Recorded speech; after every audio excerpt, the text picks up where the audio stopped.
Studio Talk Show. Bienvenue au Visual Studio Talk Show.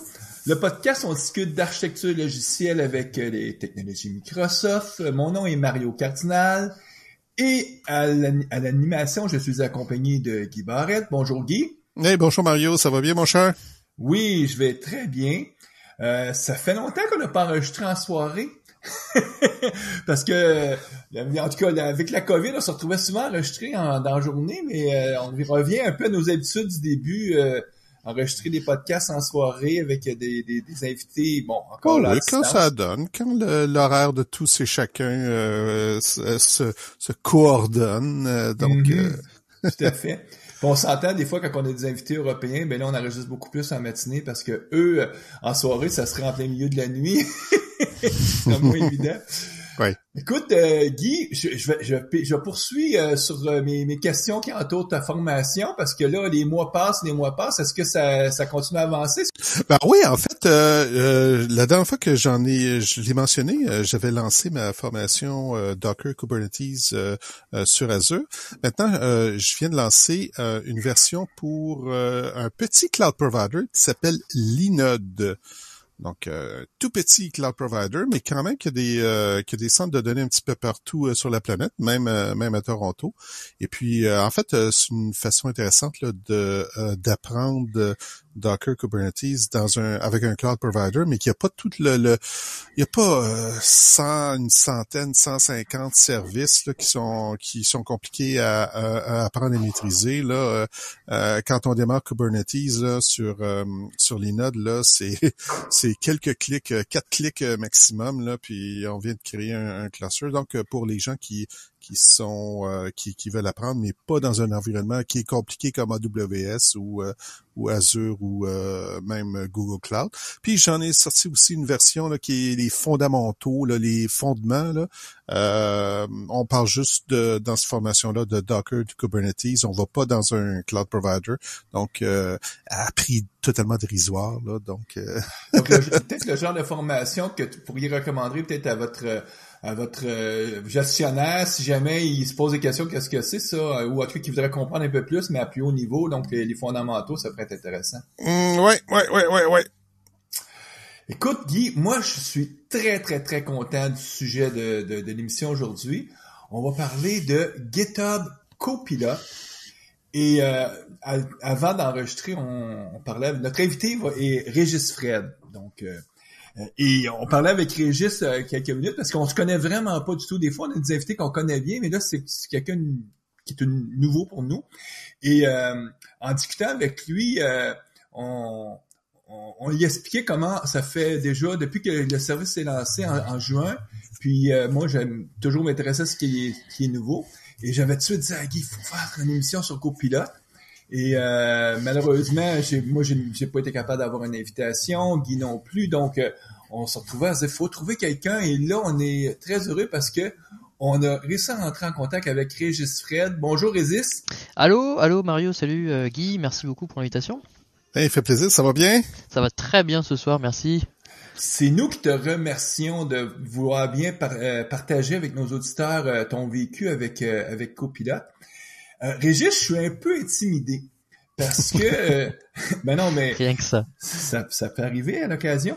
C'est parce que je te connaissais pas du tout, quelqu'un qui nous a mis en contact, et là je suis allé voir un peu ton profil. Je dis bon, c'est qui ça, Régis? Qu'est-ce qu'il a fait dans la vie?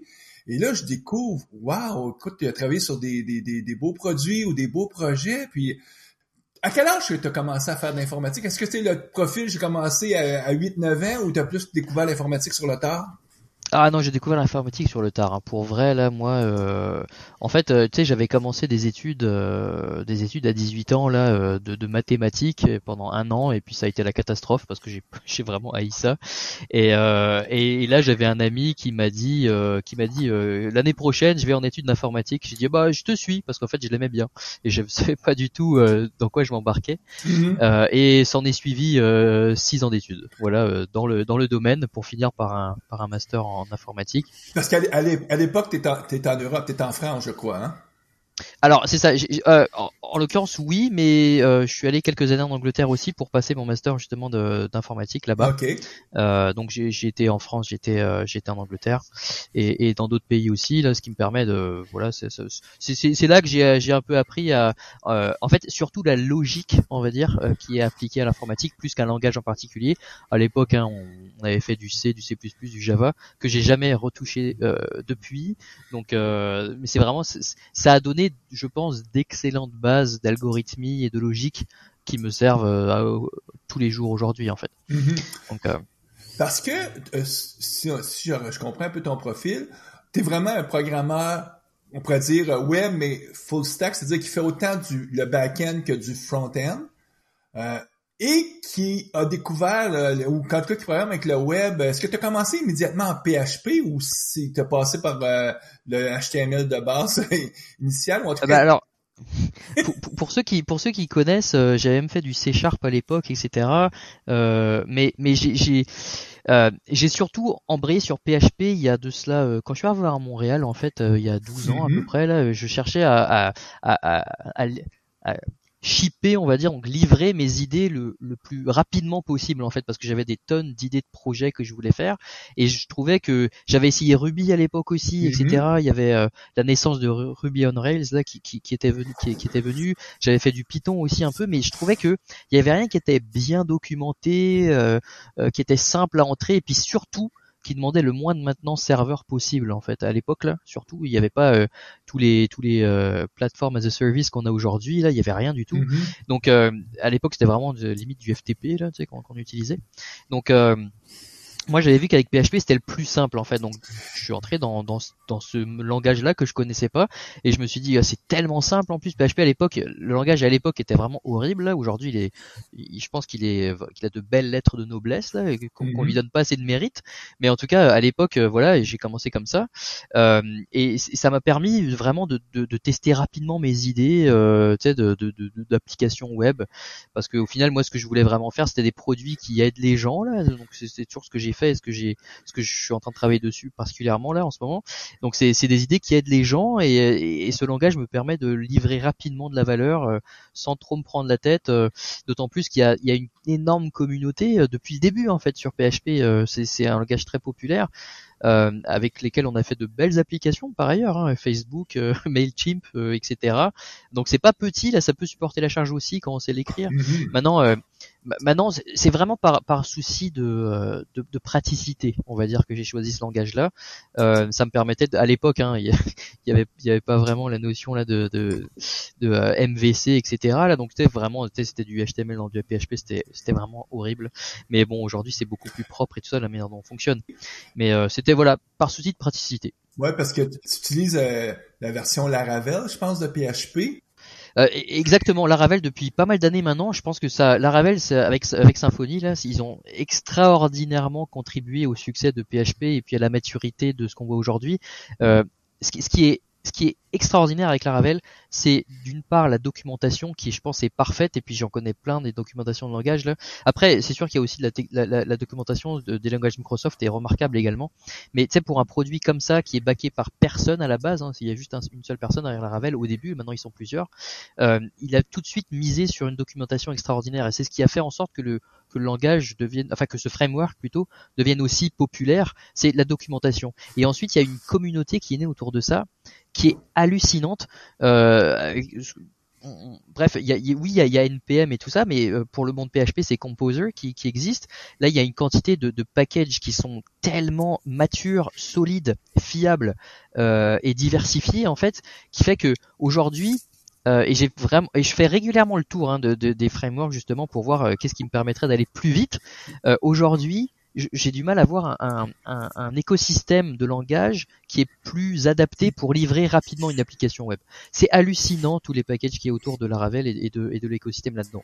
C'est que ce soit sur le paiement, de la gestion, je sais pas moi, de serveurs, peu importe, là, tout ce qu'on peut imaginer, il y a des très très bons packages matures qui nous permettent d'aller plus vite et de livrer rapidement de la valeur en fait aux utilisateurs. Et en plus, il y a une communauté énorme de développeurs PHP, parce que moi je suis pas mal dans l'open source justement, je pense qu'on en parlera tout à l'heure. Pour l'open source, quoi de mieux que PHP parce que tout le monde le connaît, c'est un langage simple à entrer dedans, c'est pas aussi compliqué que du Go par exemple ou d'autres langages comme ça, c'est très bien documenté et donc c'est une force et une faiblesse, hein. Donc on va attirer beaucoup de gens, mais aussi des gens peut-être qui sont un peu moins super costauds techniquement on va dire, mais en même temps c'est une barrière à l'entrée qui est moindre.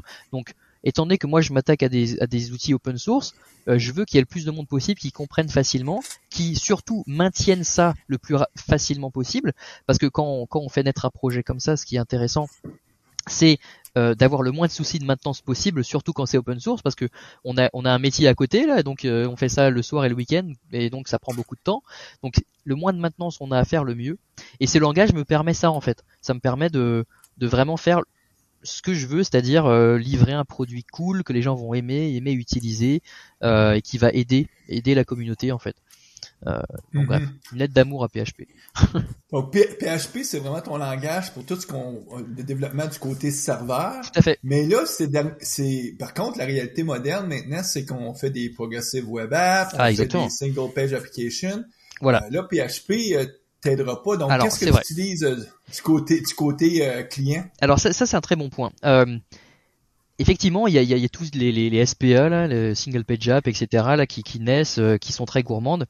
Moi, j'aimais pas cet univers-là dans un contexte open source. Pourquoi? Parce que je trouvais que ça amenait une complexité énorme et un overhead là en termes de technologie, de tout devoir débugger dans le navigateur, etc. Et puis il fallait non seulement un front-end, fallait le back-end du front-end et ensuite fallait l'API derrière. Enfin bref, c'était compliqué. Ce que j'utilise aujourd'hui, je me suis basé sur Vue en fait pour le front-end, mais j'utilise pas Vue en tant que framework, on va dire comme React par exemple. Ok. Moi j'utilise un truc qui s'appelle Inertia. Donc ça, Inertia, c'est inertia.js là pour ceux qui parlent anglais. En fait, Inertia, ça permet d'avoir un SPA, ok, dans le navigateur, mais le back-end c'est Laravel en l'occurrence. Et donc le back-end n'est pas dans le et pas dans le navigateur si on veut. Donc c'est un peu différent de React pour ça. Donc ça me permet d'avoir Vue qui fonctionne comme un SPA, c'est-à-dire que même entre les pages, entre la navigation entre les pages, etc. c'est fluide. Il n'y a pas de full page reload à chaque changement de page. Donc l'expérience elle est extrêmement rapide parce que c'est Vue derrière. On a l'impression qu'on utilise Vue Router et tout, mais non. En fait c'est Laravel qui pilote tout derrière. Donc là j'ai le meilleur des deux mondes. J'ai l'expérience utilisateur client qui est du Vue, donc c'est très rapide, c'est confortable à utiliser, c'est élégant, tu vois, bref. Et derrière c'est une application classique, on va dire, où il y a un back-end qui m'envoie la vue, tu vois, et qui m'envoie les données dont j'ai besoin, et ça me permet de pas avoir à faire ce découplage entre une API pure et ce qui se passe côté client. Moi j'ai mon back-end côté Laravel et donc PHP et en front évidemment j'ai Vue.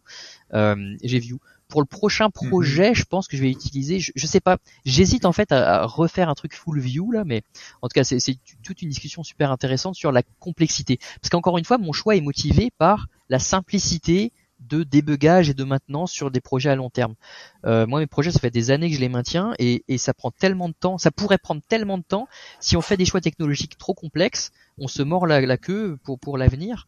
Qui vont, ça va être trop compliqué à maintenir en fait. Et que ce sont des mots qui sonnent doux à mes oreilles. Moi, c'est un de mes chevals de bataille, c'est-à-dire que si je dois monter un système, ben je me dis que il faut que un développeur junior soit capable de le comprendre puis le débugger. Exactement. Donc, tu arrives à Montréal il y a une douzaine d'années. Moi, une des premières choses qui m'a surpris dans ton parcours, c'est que j'ai vu que, je sais pas si tu étais dans les fondateurs, mais que t'as été dans l'équipe CakeMail. Exactement. Qui est une belle aventure qui s'est passée à Montréal. Je sais pas qu'est-ce qui est arrivé avec CakeMail, mais donne-nous donc un peu le profil. Qu'est-ce que c'était? Qu'est-ce que vous avez fait? Alors, CakeMail, c'est une entreprise fascinante. Là, c'est François Lane qui l'a fondée. Moi, j'étais pas dans l'équipe de fondatrice là, mais pas du tout. C'est une start-up en fait qui s'occupe pour nos auditeurs, qui s'occupe de marketing par courriel. Donc, comme un Mailchimp, on va dire, ou Mailgun, ou peu importe là. Ils sont dans cette game là. Qui est une très très grosse game. Hein. On parle de marché gigantesque. Et des quasi-monopoles. Il va y avoir 2-3 joueurs au total qui vont sortir. Exactement. Donc, Mailchimp est en dessus, là. C'est ça. Moi, j'ai rejoint l'aventure au bout de quelques années d'existence. Là, il y avait une vingtaine d'employés quand je suis arrivé. Et je suis rentré à la base pour être product designer et puis à la fin j'ai fini directeur produit en fait du système.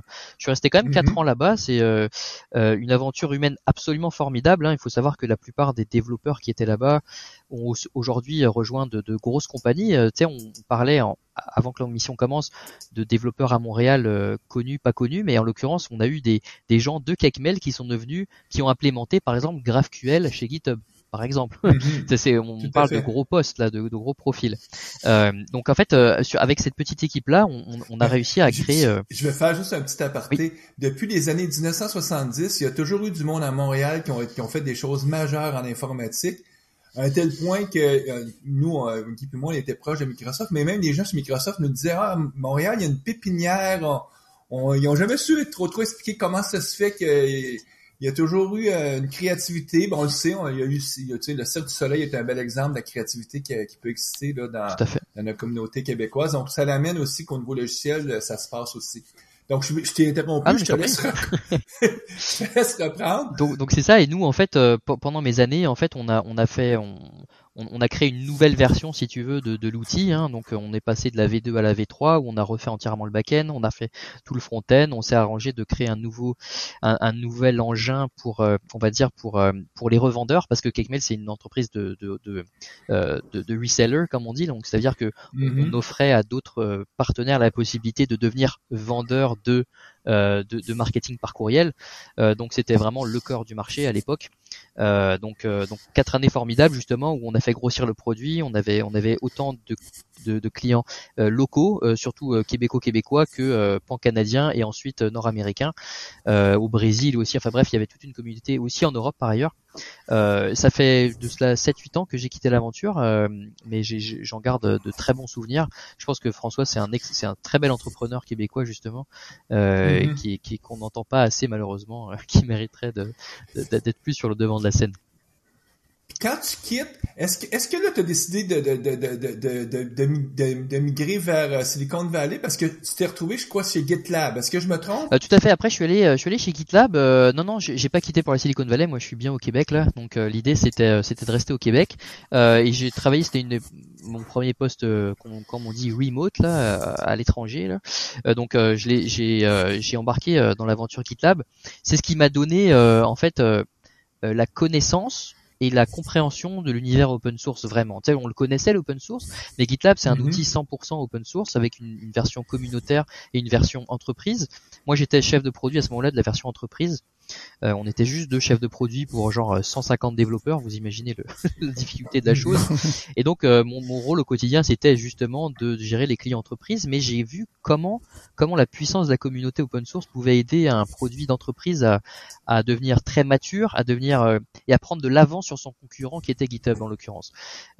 Aujourd'hui GitLab c'est un fantastique outil avec des milliers de contributeurs qui ont une cadence de livraison de fonctionnalités hallucinante par rapport à GitHub, encore que j'adore GitHub, hein. Mais eux, là, c'est tous les mois, ils sortent une nouvelle version. Tu sais, depuis le début de GitLab, ils ont une mentalité de livrer le 22 de chaque mois, sans en manquer une itération, et à chaque fois une quantité incroyable de fonctionnalités. Donc là, ça m'a appris non seulement à bien scoper mes affaires pour livrer fréquemment les choses, mais aussi de comment on gère une communauté qui est très exigeante et qui est capricieuse parfois et puis qui s'emporte sur des affaires, etc. Ça, c'était une école extraordinaire, vraiment. Je suis reconnaissant de l'expérience GitLab. Là, ça m'a vraiment donné des bons réflexes de gestion de produits, de gestion de communauté et puis de la puissance de l'open source. Mais est-ce que je me trompe? Mais fondamentalement, Régis, toi, tu es un entrepreneur dans l'âme. C'est-à-dire que tu faisais tes classes, mais derrière, tu avais toujours plein d'idées. Puis à un moment donné, tu t'es dit, là, faut que j'implémente mes idées. Exactement. Est-ce que c'est ce qui s'est passé dans ta vie? Ou... Alors, c'est 100% ça. J'ai toujours travaillé à côté. Et puis, pendant que j'étais chez Kekmel, j'ai fait une plateforme de vente. Je sais pas si vous connaissez Axure. C'est un outil de wireframing, là. Bref, Ouais, j'ai déjà exploré ce produit-là. J'avais pendant ces années-là, j'avais créé la première plateforme qui s'appelait TotalWireframe.com, qui existe encore d'ailleurs, où je vendais mes plugins Axure. Ça avait très très bien marché. Après, je me suis fait copier, puis ça a plus marché, c'est pas grave. J'ai eu une idée d'application de gestion d'élevage de chiens, enfin bref, que j'avais lancé aussi. Voilà. Pendant mes années GitLab, justement, c'est là où j'ai eu l'idée de créer Monica, justement, on en parlera peut-être tout à l'heure, qui est un CRM personnel. Et c'est là où en fait, tous les soirs, il y a des gens qui aiment beaucoup avoir des activités sociales, etc. Moi, j'aime ça, bien sûr, évidemment, mais une de mes priorités le soir et les fins de semaine, c'est de travailler sur mes projets. J'adore ça, c'est ma passion là, de coder, parce que je code pas professionnellement, étant donné que dans la vie, je fais de la direction de produits, mais le soir, j'en profite pour céder à mes passions là, et puis à avancer, à apprendre de nouvelles choses, et puis à travailler sur des produits open source là qui m'intéressent fortement. Donc, ces dernières années, il y a quoi, 4-5 ans, tu travailles sur Monica dans tes temps libres, en tout cas le soir. Oui. Et tu continues un parcours professionnel à Montréal. À un moment donné, tu as quitté GitLab. Je sais pas où est-ce que là tu t'es retrouvé. Alors, je me suis retrouvé chez Behavior, qui est une entreprise de jeux vidéo, la plus grosse entreprise indépendante de jeux vidéo à Montréal, en l'occurrence, et donc au Québec, par nature, où j'ai fait aussi de la direction produit, pas dans un jeu vidéo, mais dans un secteur business. Ils ont une branche business. Donc là, j'ai vraiment dirigé pour des grands clients comme La Capitale, Bombardier et d'autres. On leur a fait des produits autant web que non web, et puis j'étais le directeur produit de ces affaires-là, tout en travaillant le soir de nouveau. Ça m'a pas empêché de... Est-ce que c'est quand tu es chez Behavior que tu vas décider de finalement lancer Monica, ou c'est juste la sortie ou Non, alors en fait Monica, j'ai lancé au moment où j'ai quitté GitLab, donc il y a 5 ans. Ah, ok. Exactement.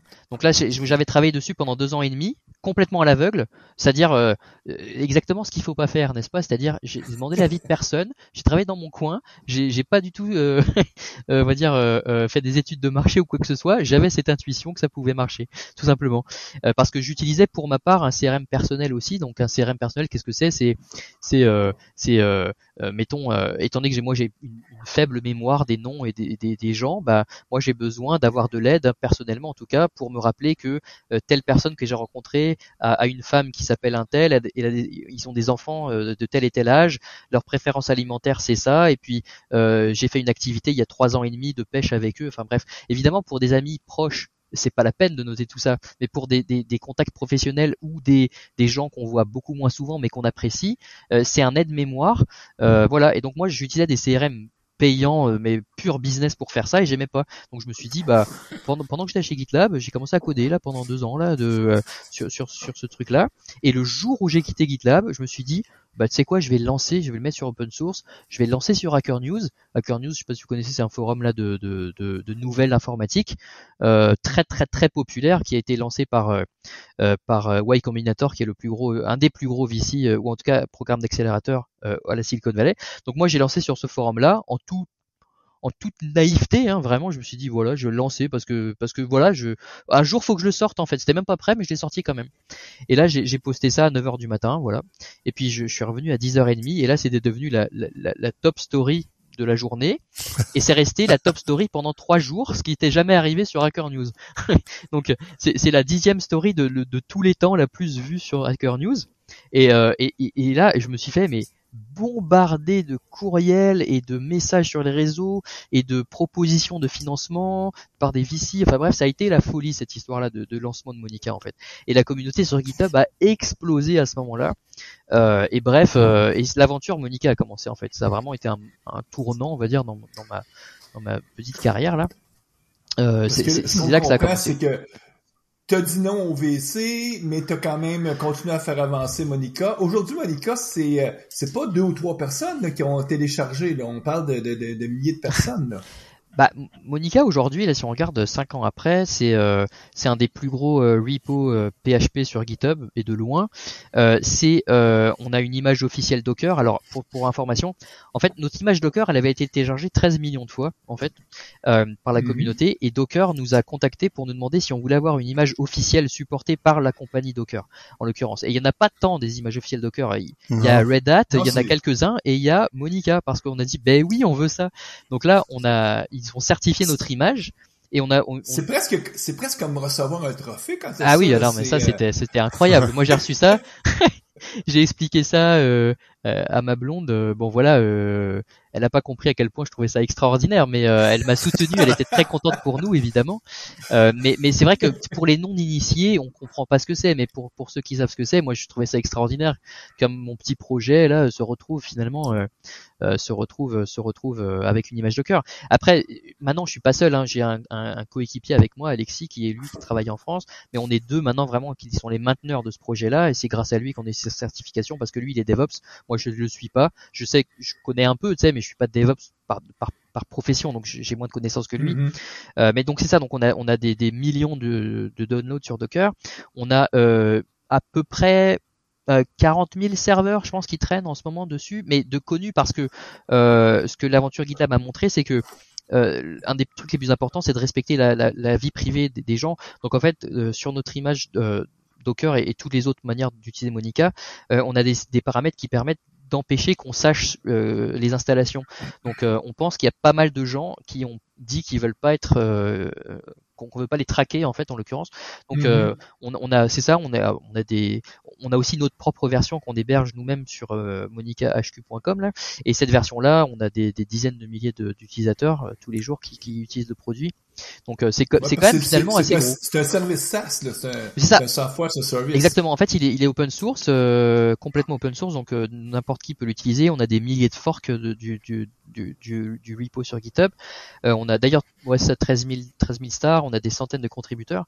Mais l'idée derrière, c'est que aussi j'en ai fait une version payante où là les gens, s'ils veulent, ils ont un nombre limité de contacts, mais s'ils veulent plus de contacts, gestion de contacts, ils me payent un petit frais par mois.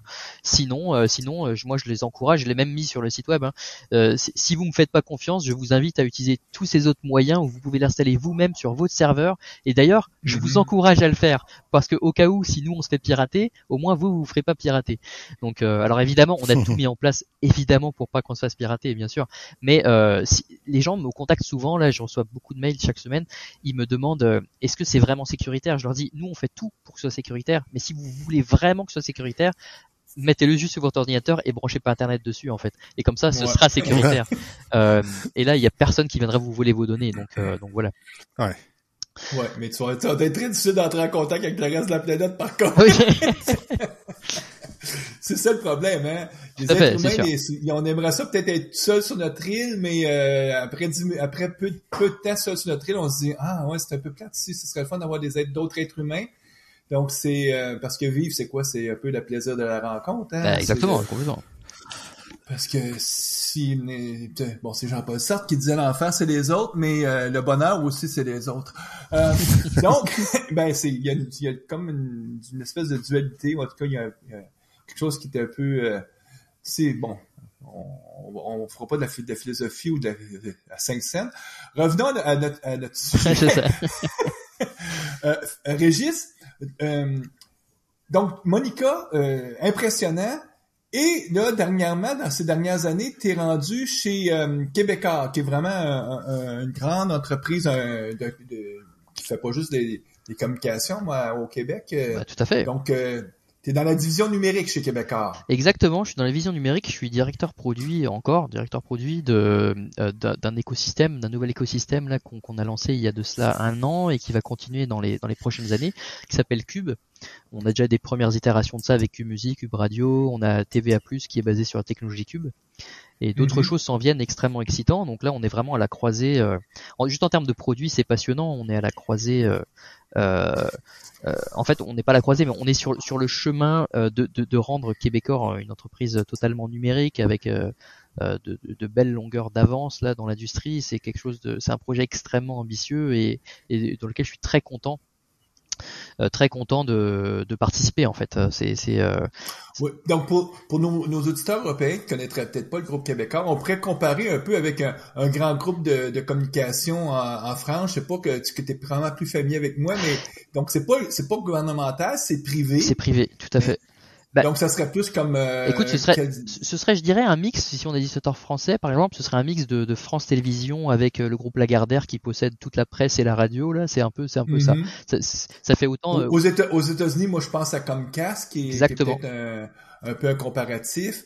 Donc, ça donne un peu une idée aux auditeurs qui seraient pas québécois là, de chez où est-ce que tu bosses depuis maintenant presque 2 ans, je pense. Ça fait un peu plus de 2 ans, tout à fait, ouais, que je suis responsable de ça là-bas.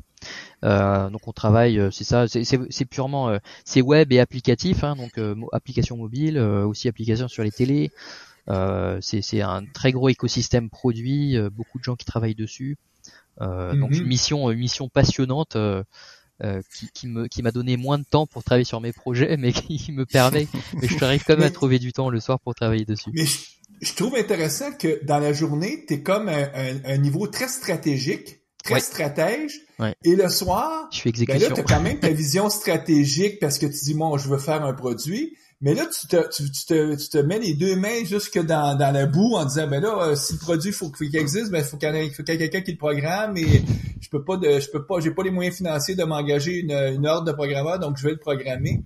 C'est un peu ce qui se passe là, le soir et les fins de semaine. C'est vrai en fait, mais c'est intéressant parce que c'est vrai que la journée, je suis pas du tout la journée dans le mode exécution, c'est vraiment le mode stratégique, le mode on va dire un peu haut niveau et le soir tactique, en tout cas. C'est ça et en fait ce qui m'intéresse moi c'est, vous savez, une passion, si on la monétise là c'est moins intéressant, je pense, là je sais pas, en tout cas j'ai toujours eu peur de transformer ça en, on va dire en source de revenus principale, parce que je sais pas si j'aurais cette même passion là en l'occurrence, pour être honnête là. Donc moi ce qui m'intéresse vraiment c'est le soir, c'est mon échappatoire, c'est quelque chose qui me détend énormément de travailler sur ces choses là. Donc et puis j'apprends tellement technologiquement, j'ai touché à tellement de technologies et puis tu sais je peux passer une semaine à essayer de trouver une information dans Stack Overflow parce que je trouve pas comment on fait tel use case, parce que je vais de plus en plus loin dans ce que je fais aussi techniquement, donc du coup des technologies de plus en plus complexes aussi, des use cases plus compliqués. Donc là, et ça, en fait, ça me permet la journée de savoir de quoi je parle en fait avec mes équipes aussi techniques, parfois dans des rencontres un peu plus techniques, et de savoir si on fait des bons choix, des mauvais choix, etc. Est-ce que j'aurais pas, si j'avais pas ma passion le soir en fait. Donc oui, j'ai ces deux casquettes un peu Jekyll et Hyde là, on va dire. Je sais pas. Et là maintenant, il y a une suite à Monica, c'est-à-dire que t'as entrevu, encore là, je pense que t'as commencé à le faire un peu totalement à l'aveugle en disant, moi, j'ai ce besoin-là. Oui. Et tu te prépares à lancer un tout nouveau quelque produit, chose de nouveau. Tout à fait. En fait, je l'ai commencé quand je suis rentré chez Québécois, ou un peu de temps avant. Je me suis rendu compte en fait qu'il existe une forme de manque dans l'industrie pour la manière dont on gère nos employés. Je vais vous expliquer très rapidement en 1 minute là ce que c'est. Moi, par exemple, dans mon métier de tous les jours, là, j'ai besoin de savoir exactement comment ça se passe pour tel et tel employé en l'occurrence. Mais ce que je me rends compte, c'est que les entreprises utilisent des tonnes d'outils en ce qui concerne les employés, que ce soit des outils RH, les feuilles de temps, les congés, Jira, Confluence, GitHub, etc. Bref, et si je veux avoir un seul point central de savoir qu'est-ce qui se passe pour cet employé à un instant T, je dois utiliser des tonnes d'outils. Donc ce que je me suis dit, c'est et si on essayait de faire un pas de recul et d'avoir un seul outil pour une entreprise moyenne, on va dire, je pense pas que ça va s'appliquer à des groupes de 150 000 personnes, mais pour une entreprise moyenne, d'avoir un seul outil dans lequel on centralise tous ces sujets-là dans un outil très simple. Et je me suis rendu compte qu'on a des grandes entreprises parfois, il y a des outils qui ne se parlent pas. Et quand on n'a pas des outils qui se parlent pas, comment est-ce que je sais si mon employé, par exemple, il a eu une bonne année, dans la mesure où je ne sais pas si, par exemple, oui, il a livré tel projet, mais est-ce qu'il a pris assez de vacances? Est-ce qu'il a eu assez de one-on-one avec son manager? Est-ce que les projets sur lesquels il a travaillé ont réussi? Est-ce que son équipe va bien? Pourquoi son équipe va pas bien? Est-ce qu'il y a un gestionnaire là-dedans qui pose problème, etc. Donc, en ayant l'ensemble de la chaîne d'information au sein d'un même outil, simple à utiliser, que tout le monde utilise, et non pas des spreadsheets, par exemple, comme on voit beaucoup dans les entreprises, etc. Donc, ça rend ça très simple. Et quelque part, c'est un peu ce que fait Workday, on va dire. Moi, je pense que il y a pas d'outil open source là qui me permet d'avoir ça. Donc j'ai commencé à le coder et c'est intéressant parce que et ça va s'appeler Office Life. Donc là ça fait 2 ans et demi que je suis dessus. Je suis de nouveau avec mon ami Alexis avec qui je fais ça, avec qui j'ai fait au Monica. Et on a déjà quelques centaines de bêta-testeurs là, et puis j'ai une mailing list de 3000 personnes qui attendent d'avoir des accès aussi. Donc je suis bien content de ce petit succès déjà. Le code est déjà sur GitHub. On est assez actif là-dessus là, on passe quelques dizaines d'heures par semaine dessus quand même, et puis ça se passe bien, et on va le livrer d'ici dans la fin de l'année, en espérant qu'il y ait aussi le même succès que Monica, en tout cas mode open source. Pareil là, c'est vraiment aider les entreprises. Il y aura aussi une version SaaS, mais où on a déjà toutes les images Docker et compagnie, et puis sur d'autres systèmes aussi pour que les gens peuvent installer directement, et pour au sein de leur entreprise qu'ils aient accès à un outil de gestion simple, on va dire ressources humaines et planification, on va dire, qui permet d'avoir une vue complète de tout ce qui se passe dans l'entreprise. Et ça, c'est un outil pareil avec Laravel derrière, Vue devant, et puis voilà, avec Redis aussi. Enfin bref, plein de technologies là. Et c'est probablement en travaillant sur ton nouveau produit que tu as commencé à expérimenter avec Copilot. Exactement. Alors, en fait, c'est surtout Monica qui m'a aidé d'avoir un accès à Copilot. Je vais vous expliquer. C'est parce que Monica a été assez populaire, et donc de ce fait, je me suis fait inviter dans une communauté par GitHub, à une communauté de créateurs de projets populaires. Donc, je me suis retrouvé dans cette communauté. On est 300 personnes à peu près, où je me retrouve avec genre le créateur de Kubernetes par exemple, ou le créateur de NPM, ou bref, qui discutons des futures orientations de ce que pourrait prendre GitHub, et ça me donne accès justement à tous les nouveaux trucs qu'ils font, en l'occurrence en avant-première on va dire, et donc ça m'a permis d'avoir un accès à Copilot assez rapidement en fait. Donc dès qu'ils l'ont annoncé, en l'occurrence j'ai pu avoir accès à ça. J'ai été invité au programme, et donc je l'ai immédiatement installé dans Visual Code parce que c'est mon studio, parce que c'est mon VS Code pardon, c'est mon éditeur de code de choix là depuis longtemps maintenant. Et j'ai été formidablement surpris, on va dire. Bien et mal, mais incroyable expérience. On va aller plus en détail là, mais c'est hallucinant cet outil là. Vraiment, j'ai pas d'autres mots à dire que ça là. Donc, avant de parler de ton expérience, juste pour les auditeurs qui sont pas au courant, Copilot, là, on peut pas juste dire on va sur le site, on le télécharge, voilà. C'est un bêta ouvert, c'est un bêta fermé, c'est-à-dire que tu dois demander une invitation, et là, en fonction de l'information qu'ils ont besoin d'aller chercher, ils vont soit t'inviter ou pas t'inviter. Ce qui explique que moi j'ai demandé, mais je l'ai pas reçu parce que je suis pas quelqu'un qui a un projet comme Monica avec une visibilité. Mais toi, Régis, on t'a l'a offert, et là tu t'es mis à l'utiliser.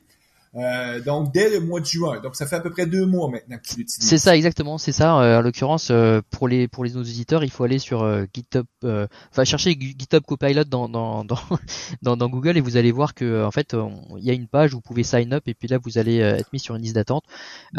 Et ensuite on reçoit un courriel, et puis là on doit c'est un lien qui nous amène vers une page spéciale où on peut télécharger le plugin pour Visual pour VS Code en fait, en l'occurrence.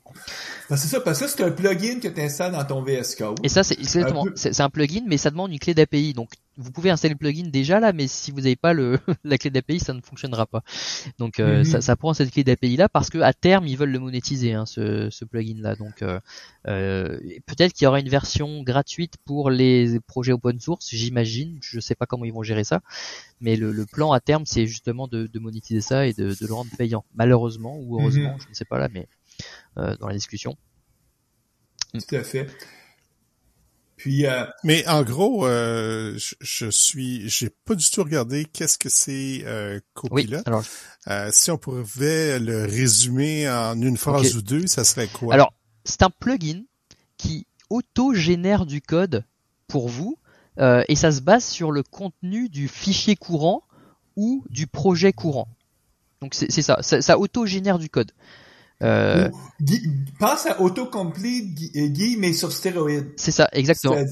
C'est-à-dire, au lieu d'être juste qu'il va t'aider à compléter parce qu'il y a une banque de mots, Là, lui, il va chercher tout le savoir-faire qu'il connaît de GitHub avec l'intelligence artificielle pour essayer de deviner qu'est-ce que tu es en train de coder. Est-ce que je me trompe, Alors, Régis? c'est ça, c'est exactement ça. Tu sais, le mot AI, c'est très à la mode là. J'ai l'impression que tout le monde en fait, mais je pense que peu de gens en font bien là, en l'occurrence dans l'industrie. Mais eux, en fait, ils ont fait un partenariat avec OpenAI, qui est un des plus gros penseurs de cet univers-là. Là. Donc c'est vraiment des chercheurs là qui ont fait ça. Et en fait, ils ont créé un truc qui s'appelle Codex.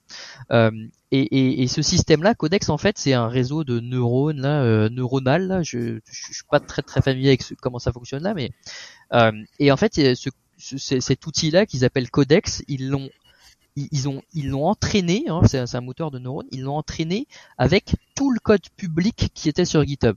Donc le code qui est vieux depuis 15 ans là, tu sais, donc de 15 ans à aujourd'hui. Et ça crée comme une méga grosse intelligence artificielle qui fait que ensuite tu te retrouves avec ce plugin là qui t'installes dans VS Code, tu commences à coder et tout à coup ça t'auto-suggère tout ce que tu voulais écrire et ça l'écrit pour toi. Pour résumer, c'est ça. OK. Donc c'est pas seulement là, je tape le keyword pour un API là. Alors, je sais pas moi, Microsoft point, puis là j'ai l'intelligence qui me donne la liste des possibilités. Point, la liste des possibilités. Là, ça me donne du code dans exactement. Alors, une méthode ou quelque chose comme ça. ça. Il y a vraiment deux manières de fonctionner. Hein. Donc soit t'écris dans un commentaire au-dessus de ta fonction, t'écris un commentaire, tu décris comme un commentaire de ce que ta fonction va faire. Et d'un coup, dans VS Code, alors que t'es en train de l'écrire, il y a du code qui apparaît, ok, sous ce que vient d'écrire ton commentaire, et ça est fait exactement ce que tu as écrit dans ton commentaire, mais écrit en code. Et dans une grande partie du temps, c'est du bon code. C'est ça qui est hallucinant. La deuxième manière, c'est que tu es en train d'écrire ton code, donc là c'est pas un commentaire. Tu écris ton code, tu attends une seconde, et là ton curseur, et tu as du texte grisé qui apparaît, et ce code-là, c'est le code qui suit ce que tu es en train d'écrire. Mais qui suit très très bien, là, c'est pas juste un peu, là, c'est-à-dire, ça finit non seulement ta ligne, mais ça décrit les 10 lignes en dessous de ce que tu comptais faire. C'est extrêmement impressionnant quand tu l'utilises, parce que tu dis c'est pas possible, c'est comme comment il sait, c'est incroyable. Donc et ça supporte les langages principaux. Puis là, moi, ce que je voudrais juste confirmer avec toi, c'est la première technique où est-ce que tu écris un commentaire. Est-ce qu'il y a un seul choix qui est écrit pour toi ou on te donne des alternatives? C'est-à-dire... Alors, t'as un choix par défaut. Et de mon expérience, hein, il est bon ce choix, mais t'as une combinaison de touches à faire là. Je crois que c'est Control Escape, Control Enter, qui te suggère d'autres choses si t'es pas satisfait de ce qu'il propose, tu vois. Mais c'est tellement transparent et rapide en fait que j'y pense pas à demander autre chose, parce que souvent c'est pertinent en l'occurrence. Ce qui me propose, c'est ce que je comptais faire. Mais ce qui est intéressant, c'est que c'est pas juste sur du code, parce que à côté de ça, moi sur mes projets j'écris beaucoup de documentation aussi, et je l'ai activé pour Markdown, parce qu'on peut l'activer par langage ou par projet globaux. Donc je l'ai activé aussi pour Markdown. Moi je suis en train d'écrire ma documentation et j'avais oublié que j'avais activé Copilot, et tout à coup je suis en train d'écrire, et là je m'arrête juste une seconde, et là il me propose le paragraphe que je voulais écrire de toute façon après. Et là ça m'a totalement bluffé. Donc non seulement c'est bon pour du code, mais c'est aussi bon pour des textes humains, on va dire, pour expliquer des choses. Et ça, c'est hallucinant, parce que oui, on l'avait déjà vu dans le Gmail, là, si vous des fois il nous autocomplète, mais là le voir sur un document où c'est par rapport avec les courriels, là, c'est un document technique par contre. Un document technique, il me propose des super phrases en anglais là. Waouh, je me suis dit incroyable. Donc, si je comprends bien, là, je suis dans VS Code, là. Ouais. Je suis en PHP, C# ou tous les langages qui Go, sont Ruby, supportés là, présentement. Python, peu importe, ouais. Les principaux, là, disons. Là, j'écris un commentaire, là. Cette méthode va trier cet array, par exemple. Voilà. Puis là, je vois le code qui apparaît comme par magie. Dès que t'as fini d'écrire array, t'attends une seconde et en dessous, pouf, c'est là.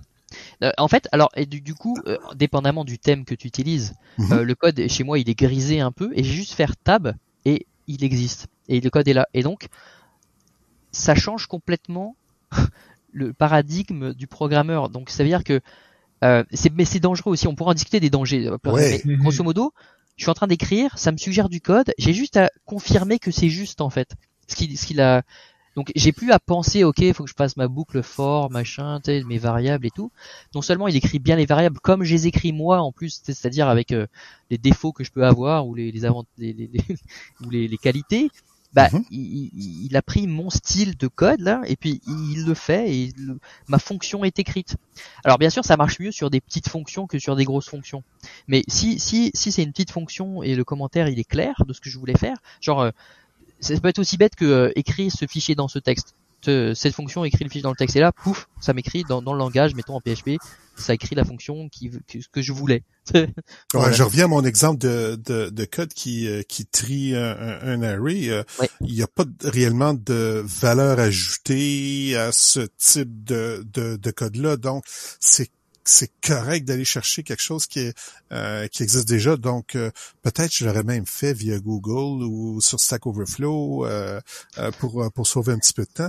Là, c'est comme l'algorithme le fait automatiquement pour toi, mais il doit avoir des centaines de milliers de fonctions qui trient. Comment il va aller chercher la bonne? Bah, alors rappelons-nous là, il a indexé des dizaines de millions de lignes de code déjà existant, tu sais, de code public qui est sur GitHub. Donc de ce fait, lui, il a son modèle de ce qu'on veut accomplir et de ce que les gens font le plus souvent. Après, ça veut pas dire que c'est la meilleure manière, ok, mais c'est la manière la plus populaire et la plus utilisée dans tous les projets. Donc, alors, ce sera peut-être une des manières les plus compréhensibles, parce que j'imagine que les gens, ils veulent des choses claires, etc. Ils vont pas choisir la solution la plus technique et compliquée à comprendre, tu vois.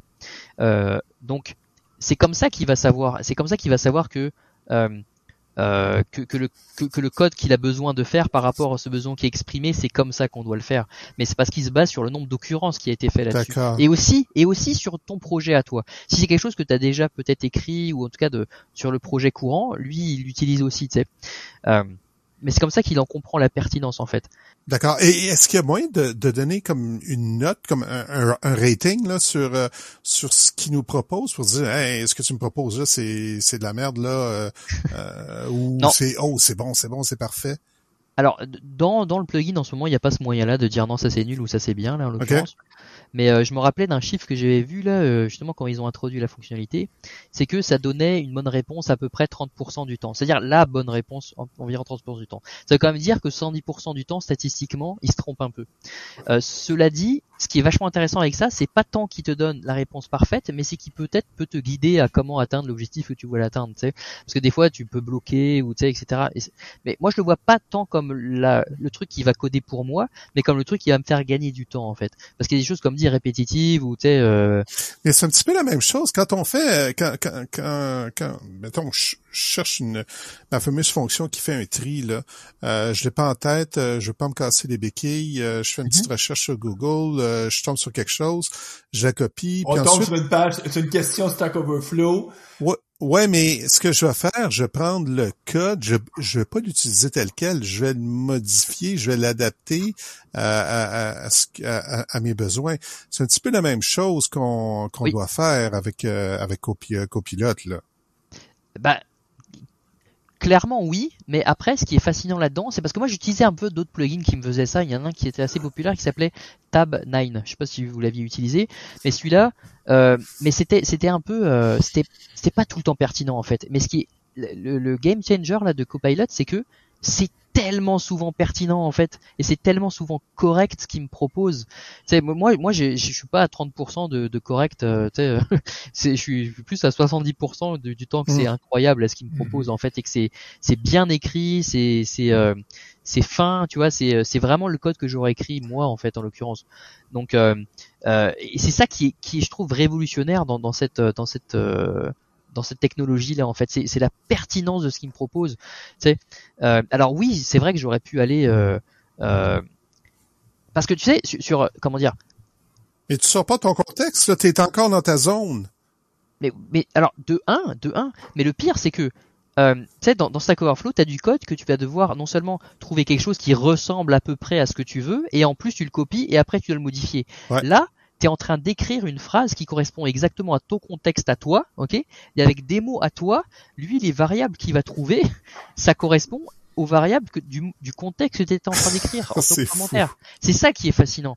C'est pas tant que il te donne comment on fait un arbre binaire de je sais pas quoi. C'est lié à ton contexte, sans que tu perdes du temps à aller voir sur Stack Overflow si c'est correct. Puis ramasse les variables que tu aurais déclarées là auparavant. C'est ça, de ton contexte d'affaires. Tu vois, mettons si toi tu es en train de gérer des feuilles de temps, mettons OK dans ton code. Cas pratique. Toi t'écris en anglais, tu dis timesheet blablabla bla, bla, bla, et ben les variables qu'il va trouver, qu'il va écrire pour toi, c'est timesheet, tu vois, c'est pas du code que tu vas trouver quelque part, etc. Et avec tous les bons noms où il faut, c'est ça qui est incroyable, tu sais, il faut le voir pour le croire, moi je trouve quelque part. Tu sais, mais ça vient avec des problèmes.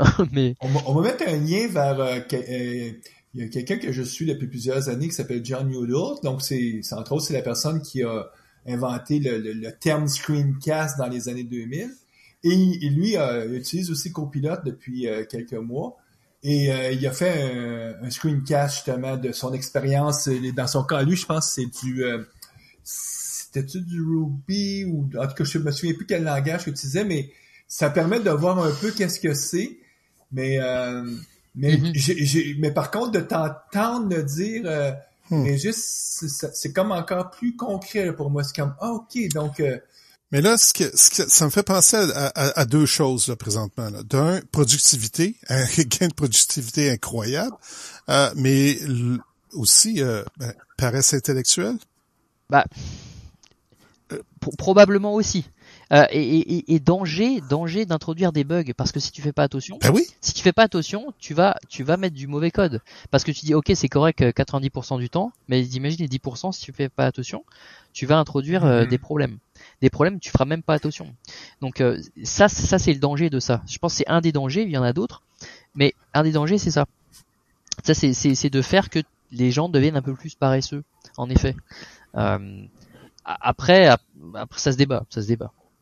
Oui, effectivement. Mais si j'introduis du code via Copilot là dans mon projet, faut que je le comprenne. Là, faut que je puisse le lire, le débugger, parce que sinon, je vais me tirer une balle dans le pied là.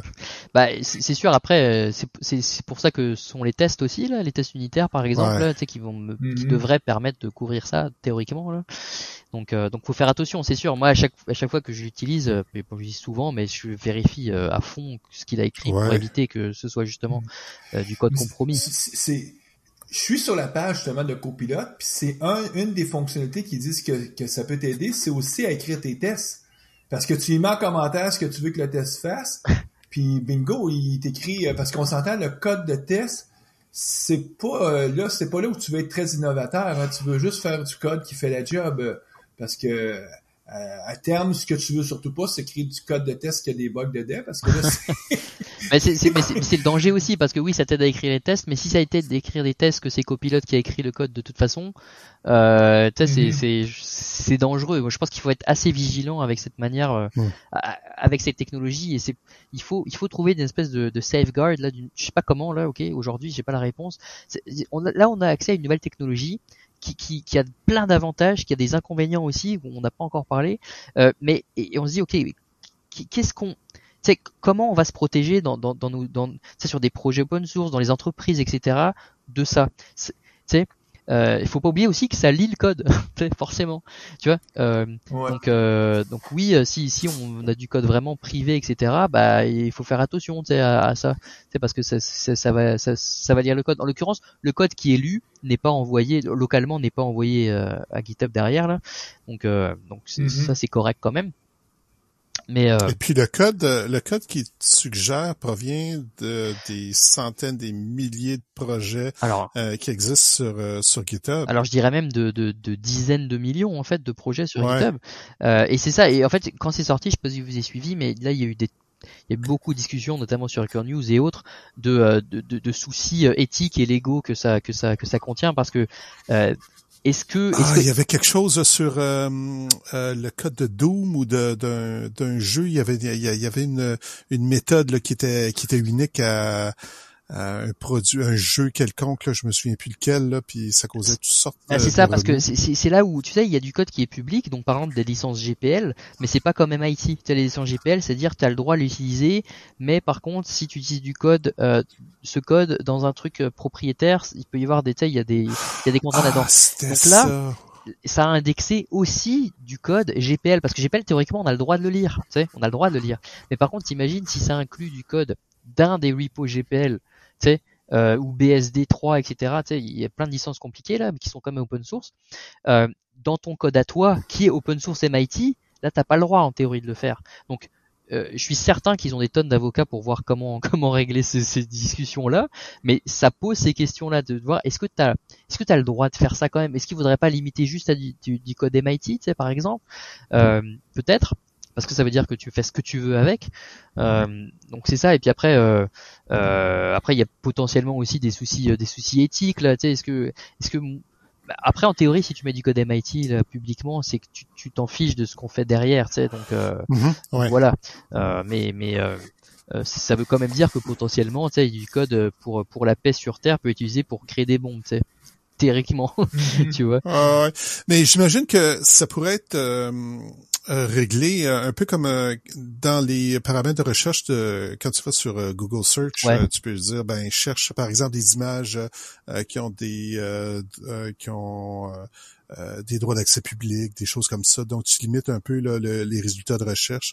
Ça serait possible de configurer Copilot un peu de J'imagine. cette façon. Ouais, tout à fait. Mais ça, c'est au niveau de GitHub qui doit faire ça principalement. En fait, tu sais, il y a des paramètres qu'on pourrait donner aux utilisateurs pour de contrôler d'une certaine manière. Il y a aussi GitHub qui doit faire ses devoirs, tu sais, de s'assurer que ce qu'ils font avec cette technologie, qui je pense est vraiment novatrice et porteur de plein de belles choses, que tout le monde soit content avec cette révolution-là, en l'occurrence.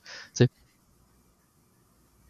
Mais à terme, ça va, d'ici quelques années, probablement changer un peu le métier de programmeur. Ah oui, je pense. Ouais. Dans le sens que des choses de très bas niveau, comme vu que ça va être généré par des copilotes de ce monde, parce que j'imagine qu'il n'y aura pas juste GitHub qui va offrir quelque chose comme ça. Je me fais juste imaginer, par exemple, que Stack Overflow pourrait dire, ben nous, on va prendre toutes nos questions et on va faire aussi une espèce de copilote qu'on pourrait vendre par abonnement et que tu viens installer aussi dans... Parce que les autres aussi ont une source de données phénoménale pour être capable de faire ce genre de choses-là. Bah tu sais, c'est... Donc, mais est-ce que ça veut dire, c'est qu'un programmeur, on va lui demander de peut-être passer à un niveau plus élevé, c'est-à-dire comment j'organise les patterns, donc la vision plus structurale que la vision juste d'écrire algorithmique, là, parce que la partie algorithmique va être quand même assez simpliste et probablement bien couvert par un copilote. Là. Bah tu sais, en fait, ça existe déjà quelque part. On appelle ça les design patterns, non, justement, dans les différents langages. Et ces design patterns là, une fois qu'ils sont connus et puis ils sont éprouvés et puis etc., bah tu sais, est-ce que ça vaut le coup effectivement dans l'avenir, hein, mettons je sais pas dans combien d'années là, mais d'avoir des devs qui écrivent des choses que tout le monde sait faire, on va dire, ou en tout cas qu'il n'y a plus besoin d'innover là-dedans parce qu'on sait que c'est le meilleur. Et donc je pense qu'effectivement ça va spécialiser le métier de programmeur pour ça va le spécialiser, mais aussi le rendre peut-être plus haut niveau, tu sais, de vraiment réfléchir à des problématiques métiers vraiment spécifiques, etc. Je pense que ça va pas remplacer un programmeur là, on s'entend là, ni des DevOps ni quoi que ce soit, mais tu sais, ça va, tout à fait ça va d'accord. le rendre plus haut niveau, tu sais, plus, ça va être moins des machines à code, on va dire là, comme des fois on peut les voir malheureusement, mais plus comme justement des vrais des programmeurs presque architectes là, tu sais, qui vont vraiment avoir la connaissance métier et puis qui vont amener cette valeur ajoutée là, tu vois. Moi je pense que c'est pas plus mal, hein, c'est la manière dont on transitionne là, tu sais. Ouais, on va demander aux programmeurs de passer plus de temps à réfléchir. C'est ça. À une solution plutôt que de coder dans le détail la solution, parce que en utilisant un système comme Copilot, une bonne partie du code va être déjà prêt pour nous. Et c'est marrant parce que juste avant que l'émission commence, moi je suis quelqu'un sur Twitter là et il y a un des gars qui me disait il montrait un email, un template d'email qu'il venait de construire, et il a dit ça c'est Copilot qui me l'a écrit parce qu'il a juste écrit une ligne de code HTML template pour un email, tu vois, qui fait ça. Et puis là il avait son template d'email. En plus c'est tellement rébarbatif écrire du code pour des newsletters, c'est compliqué là honnêtement là. C'est compliqué parce que justement, je vais en nommer juste un, mais il faut que tu supportes le vieux Outlook, puis ça veut dire beaucoup de code, parce que malheureusement, le vieux Outlook avait été fait sur une base de Word. Et ça, Copilot l'a fait, et puis ça marche, et c'est bien en plus. Là, tu fais waouh, c'est remarquable. Là. Donc ça, je pense, c'est un gros gain de temps, mais moi, je le vois un peu comme une transition. Si on peut faire la comparaison là, mais avec, le métier de DevOps, il y a 10 ans, ça n'existait pas vraiment. Aujourd'hui, c'est un tout nouveau métier à part entière, mais c'est devenu compliqué d'être DevOps là. Je pense que demain, ça va être compliqué d'être programmeur aussi. Il faudra connaître plein de choses, et puis aujourd'hui les DevOps ils ont accès à plein d'outils qui n'existaient pas avant mais qui ont simplifié grandement leur vie, mais ils ont dû apprendre plein d'autres trucs à côté pour faire fonctionner ça. J'imagine que c'est vers là qu'on va aller aussi pour le métier de programmeur avec des technologies comme ça. Maintenant, c'est pas juste GitHub qui a fait ça, c'est OpenAI, et OpenAI c'est une des plus grosses startups dans le milieu de l'intelligence artificielle, et ils vont pas juste s'associer à GitHub pour ça, ils vont s'associer à plein d'autres mondes là. Donc je pense que c'est que le début de cette révolution là, Mais un des dangers que moi je vois, puis je vais prendre un framework que je maîtrise bien depuis quelques mois, React. J'ai eu à vraiment maîtriser React à partir du mois de juin, donc je me suis lancé dans React à fond. Juste pour la petite histoire, moi je fais du Vue.js depuis les 2 dernières années. Je fais tout j'ai un peu un profil comme toi, Régis. Je suis entrepreneur, donc je me retrouve à faire aussi du code mais je m'occupe plus de la partie front-end parce que mon partenaire, lui, travaille plus la partie back-end. Et là, j'avais tout fait en Vue, et pour différentes raisons, je me retrouvais à refaire une coquille, en tout cas, de PWA SPA en React. Donc, je dis, écoute, on va maîtriser ça, React. Et là, ce que j'ai découvert, c'est que React, c'est pas quelque chose qui est apparu en 2021. Hein, ça a commencé il y a plusieurs années. Et t'as comme plusieurs saveurs de React. T'as du vieux React qu'on veut plus faire le code comme ça. Et en plus, React, c'est pas une seule librairie. Pour être capable d'utiliser intelligemment, là, tu vas faire tes jumelles Redux. Et en plus, dans Redux aussi, il y a différentes saveurs. Donc, à un moment donné, pour réussir à comprendre comment faire du modern React avec par exemple, Redux Toolkit, pour pas prendre de vieille façon de faire du Redux. C'était un long parcours. Ça m'a pris quasiment 3 semaines pour tout démêler ça, pour dire, OK, c'est comme ça que je vais faire ma solution. Mais le danger, c'est si il se base juste sur il resterait toujours encapsulé dans la vieille façon de faire, comment les gens vont sortir pour dire, oups, c'est plus comme ça qu'il faut faire les choses, c'est de l'autre façon. Parce que le danger d'un copilote, c'est de te ramener tout le temps le monde à dire, si vous voulez faire du Redux, vous allez devoir utiliser des vieilles approches qu'on sait aujourd'hui qui sont pas bonnes parce que ça crée plein de troubles. Et il y a la même chose est vraie dans tous les langages. Si on prend nos auditeurs qui connaissent plus C# ou .NET, est-ce que le copilote leur ramènerait toujours à utiliser du vieux .NET, pas Core, mais du .NET de l'époque de Windows? .NET classique. .NET classique, puis là, dire, attention, ça c'est du code .NET classique, puis moi, dans mon contexte, je suis en Core. C'est là, il y a beaucoup de dangers à ça pour brimer un peu comme l'innovation. Puis peut-être que je m'en fais pour des choses qui arriveront pas. L'expérience nous le dira, mais c'est quand même intéressant comme réflexion. Alors, oui, tout à fait. Et mais on est encore loin comment dire. C'est une révolution à part entière, je veux dire, cette technologie. Mais par exemple, le code qui nous génère là, Copilot, c'est pas du code qu'il a essayé de compiler pour voir si ça fonctionne ou genre. En plus. En fait, il nous propose quelque chose qui sait pas si ça va marcher, mais c'est là pour nous aider. Donc, il y a encore une surcouche à mettre de s'assurer qu'en plus le code qu'il nous propose marche. Donc là, on n'y est pas encore, mais on va sûrement aller vers là, j'imagine. C'est la suite logique de s'assurer ensuite que ça fonctionne vraiment. Mais pour l'instant, c'est juste, je te suggère du code et je t'aide. Donc, si on le prend juste comme ça, c'est correct. Il faut réussir à faire en sorte que ce code il soit pas mauvais et puis qu'il marche. Mais l'étape d'après, c'est probablement et c'est là où ça fera peut-être un peu plus peur, mais que justement, non seulement le code il est bon, mais en plus il marche. Parce que pour l'instant, on ne sait pas s'il marche. Ouais, parce on est dans les balbutiements là présentement. Exactement. Ouais. Exactement. C'est vraiment le début. Mais tu sais, j'étais tombé sur une comparaison de copilotes là que je trouvais vraiment fascinante là, une métaphore, c'est que tu sais, se plaindre. En fait, se plaindre de copilote aujourd'hui, c'est comme si on se plaignait de rencontrer un chien qui parle, mais il parle pas assez bien, tu sais. En l'occurrence, mais c'est une révolution que le chien il parle, là, tu sais. Donc du coup, genre, Oui, l'étape technologique, elle est extraordinaire avec copilote. Maintenant, c'est que le début. C'est ça le truc. Je pense qu'on est au début d'un changement Ouais, ben, en fait, incroyable. on est un peu devant le chien. On est étonné, on est surpris, on n'est pas sûr de comprendre, puis on n'est pas sûr des implications. Est-ce que le chien va me remplacer ou non? Est-ce C'est ça. que c'est tout ça mis ensemble là, qui fait on met l'analogie du chien là, qui parle est tout à fait génial. Puis moi, ça m'amène à une autre réflexion, c'est-à-dire que en 2007-2008, quand Stack Overflow est apparu, je me souviens des premières fois que j'allais sur ce site-là, j'étais comme wow, c'est fabuleux cette affaire-là. Et on sait comment Stack Overflow a changé le métier en tout cas la façon de trouver comment faire du code pour les développeurs. Est-ce qu'on peut imaginer que Copilot pourrait même rendre totalement désuet Stack Overflow pour que dans 10 d'années d'ici, qu'il n'y a plus personne à aller sur Stack Overflow parce que Copilot va toujours nous arriver avec des réponses qui ont tellement du sens qu'on fera plus jamais de Google Search? Alors ça c'est une excellente question. Moi, j'ai l'impression que Stack Overflow, tu sais, il y a quand même beaucoup de discussions sur des design patterns, sur des trucs comme ça. Ça c'est des discussions qui n'ont pas lieu d'être avec un copilote par exemple. Puis la communauté qui dit ça c'est la bonne réponse, ça c'est pas bon. Tandis que là, nous, comment on sait que ça, tu sais, on est toujours amené à soi-même à dire ce qu'il me suggère, c'est-tu bon?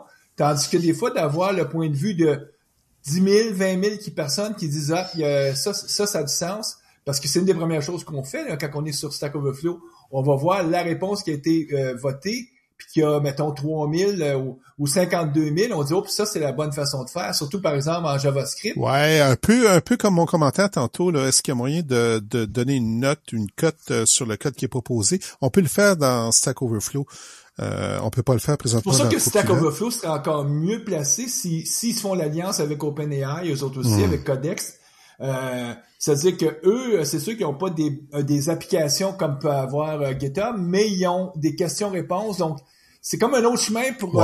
Puis peut-être que le terme ultimement, un jour, peut-être que Microsoft, GitHub vont annoncer qu'ils achètent Stack Overflow, puis pour plusieurs milliards de dollars. Puis on dit pourquoi qu'ils valorisent à plusieurs milliards de dollars? Puis la réponse va être parce qu'ils ont toute cette banque de données-là fabuleuse. Puis ce qu'on va apprendre, c'est que le but de l'achat, c'est pas forcément de faire continuer Stack Overflow tel qu'on connaît, mais c'est pour l'amener. Là, je fais bulle, là, mais on sait pas où ça va l'informatique. Donc, mais c'est intéressant, c'est. Aïe. C'est plus qu'intéressant. Ouais, le chien qui parle. C'est. Mais juste. Donc, toi, tu as commencé à utiliser au début du mois de juin, Régis. Ouais, tout à fait, exactement. Après combien de jours qu'à un moment donné, la mâchoire te décrochait en disant « Wow, il y a quelque chose qui se passe ». Parce qu'au début, tu peux pas savoir, là. Donc, ça a pris combien de jours avant que tu dises « Attention, là, c'est magique, cette affaire-là ». Ah, écoute, je dirais au bout de 10 minutes, hein, vraiment. 10 minutes? Ah oui, c'est-à-dire je l'ai installé, bon, j'ai redémarré VS Code parce que ça marchait pas. Bref, je l'ai redémarré. Là, j'ai commencé, je me suis dit bon, il se passe rien. Tu sais, je m'attendais à ce qu'il se passe quelque chose. Ouais. Voilà, j'ai dit je vais continuer à programmer comme d'hab. Donc là, je commence à écrire ma fonction et tout à coup, je vois un gros bloc de code qui s'ajoute en bas et là, j'étais oh my god. Tu vois genre comment il sait et depuis le mois de juin, plusieurs fois par semaine, je suis là, comment il sait, tu vois, comment il sait que je voulais faire ça en fait, comment il sait que c'était comme ça que je pensais la chose. Des fois quand même, hein, je me dis bon là tu t'es planté vraiment, là c'est pas du tout ce que je veux faire, ok. Mais le sentiment. Heureusement parce que le contraste c'est un peu alarmant. C'est ça, mais la plupart du temps, tu sais, je suis quand même en mode waouh, tu sais, parce que au final, des fois, pour des fonctions entières, j'ai juste à faire tab, et puis parce que à chaque ligne, il me propose des nouveaux trucs géniaux, tu sais. Donc je fais oui, ah non, tu vois. Donc c'est ça en fait. C'est vraiment, c'est très positif, mais c'est très rapidement qu'on voit la différence, tu vois. Laisse-le juste le temps d'indexer le projet et puis après, c'est incroyable. Est-ce que tu peux déjà dire que ça a une influence sur ta productivité, c'est-à-dire que tu sors du code plus vite que... Alors ça c'est intéressant parce que pendant l'été, je me suis dit bon, Git Copilot, je vais désactiver, tu sais, parce que finalement j'aimais bien comme c'était avant, tu vois, que je devais un peu plus réfléchir et tout ça. Le lendemain, je l'ai réactivé en fait. Depuis, je l'ai pas désactivé parce que ça me faisait gagner. Tu sais, je vais pas dire ça me fait gagner 10 heures par jour. De toute façon, je passe pas 10 heures par jour sur le code, mais c'était significatif le temps d'aide, tu vois. En 2 heures, tu faisais plus de code que tu avais fait avant. Exactement. Et surtout sur des tâches un peu rébarbatives, tu sais, des fois, tu sais que t'as une fonction à écrire, t'as pas envie là, mais tu dois la faire parce que voilà. Bah là, tu t'écris ton commentaire ou alors tu commences le code et puis ça le complète pour toi. Tac tac, c'est fini, 2 minutes, tu vois. Et là, tu fais, c'est trop bien, tu sais. Parce que c'est exactement c'est un gain de temps aujourd'hui, je le vois comme un gain de temps effectivement important, tu vois. Et même je dirais un gain de temps, mais aussi mettons pour ceux qui parlent un peu moins bien anglais, tu sais, quand tu dois écrire de la documentation, par exemple des trucs comme ça, vu que c'est fait par ça a indexé beaucoup de termes anglais et de phrases anglaises, ça écrit mieux anglais que nous la plupart du temps, tu sais. Ouais. Donc ça c'est incroyable. Ça c'est vrai. Pas juste pour nous les francophones, à peu près toute la planète entière écrit leurs commentaires en anglais. En tout cas, l'anglais est la langue universelle, mais des programmeurs, il y en a au Japon, il y en a en Corée, il y en a partout là. Exactement. Et il y en a de moins en moins finalement de toute façon aux États-Unis. Exactement. Ou ceux qui sont aux États-Unis, ils viennent d'autres pays de toute façon. Mais ce que je vois moi de Copilot, tu sais, on dit le logiciel est en train de manger le monde. C'est-à-dire que du logiciel, il y en a partout. Une auto, Tesla nous l'a montré, une auto maintenant, c'est finalement du logiciel sur 4 roues. C'est-à-dire que de plus en plus, tout devient du logiciel et la demande à ce moment-là pour avoir des programmeurs est faramineuse. Et il n'y a pas assez de gens qui aiment programmer pour satisfaire toute cette demande-là.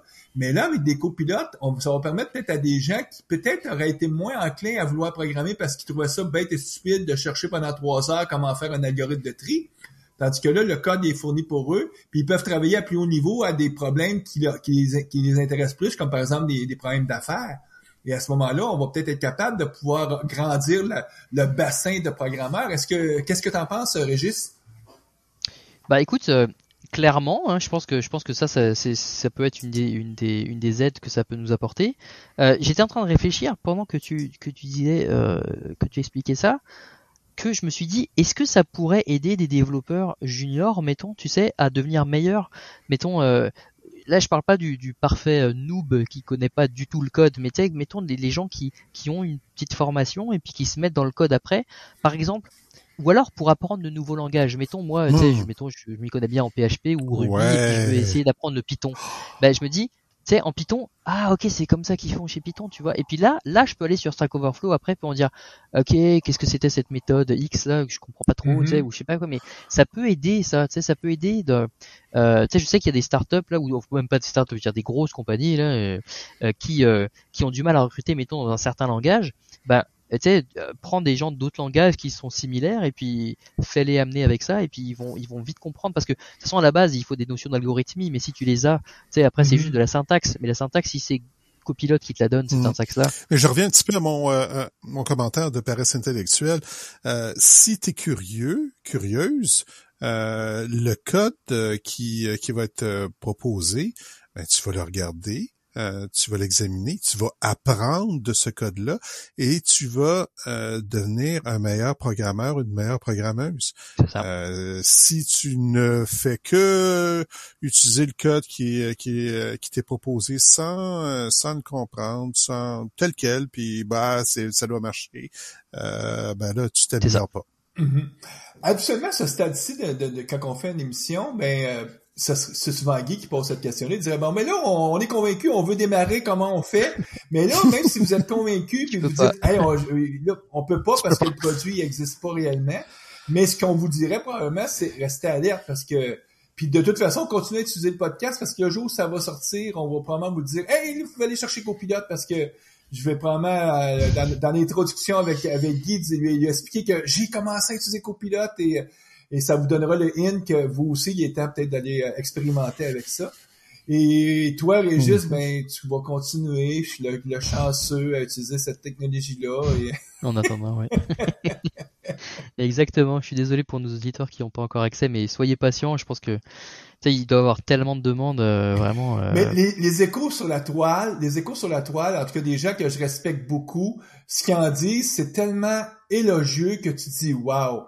Le jour où ça va sortir, de toute façon, à large, on va en parler, puis peut-être même plus que dans un contexte juste d'informatique. Je serais pas surpris que les médias vont s'emparer en disant là, un début d'intelligence artificielle parce que derrière ça, c'est aussi tout l'humain augmenté, hein. Et là, nous, les informations, on est peut-être les premiers qui vont le subir, mais ultimement, c'est tout le monde dans l'industrie. Et puis, pendant qu'on se parle, Stack Overflow is currently offline for maintenance. Donc, la planète vient de s'arrêter d'arrêter de programmer, là.